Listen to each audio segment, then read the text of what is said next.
Good day, everyone. Today's nugget is titled Hearing the Inaudible and Seeing the Invisible to Do the Impossible. And our text is taken from 1 Corinthians chapter 2, verses 9 to 10. For it is written, Eyes have not seen, nor ear heard, neither have entered into the heart of man things which God had prepared for them that loved him. But God had revealed them unto us by his Spirit, for the Spirit searcheth all things, yea, the deep things of God. To hear the inaudible and to see the invisible is to live beyond the limitation of natural sense. It is to become spiritual sensitivity to what God is saying, what God is showing, and what God is able to do. Man naturally depends on sight, sound, logic, and evidence. But the kingdom of God does not operate by natural perception alone. There are things your physical ear cannot hear, your natural eyes cannot see, and your human mind cannot fully comprehend, except by the Spirit of God.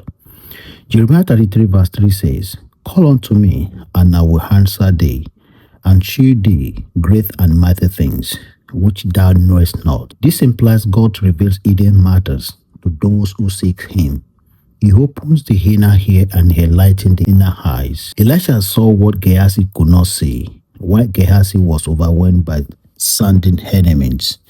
Elisha discerned the invisible host of heaven already positioned for victory, according to 2 Corinthians chapter 6, verses 15 to 17.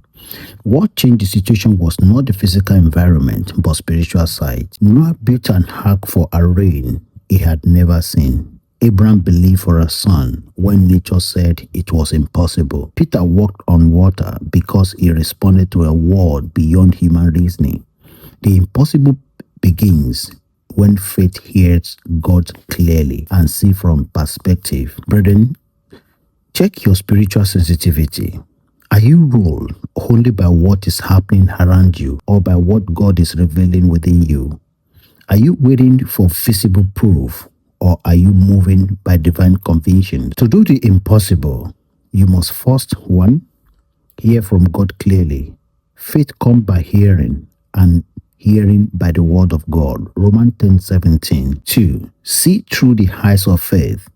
For we walk by faith, not by sight. 2 Corinthians 5:7. 3. Act in obedience, because impossibility gives way when God's instruction is followed. Luke chapter 5, verses 4 to 6. Beloved, many remain trapped in the ordinary because they are limited to natural senses. But when your spirit is alive to God, you begin to discern divine possibility hidden from the natural man.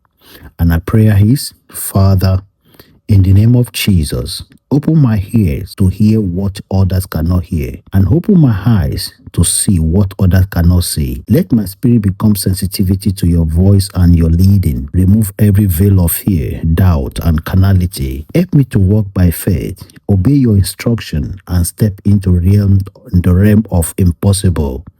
In the name of Jesus, amen. Have a good day, everyone.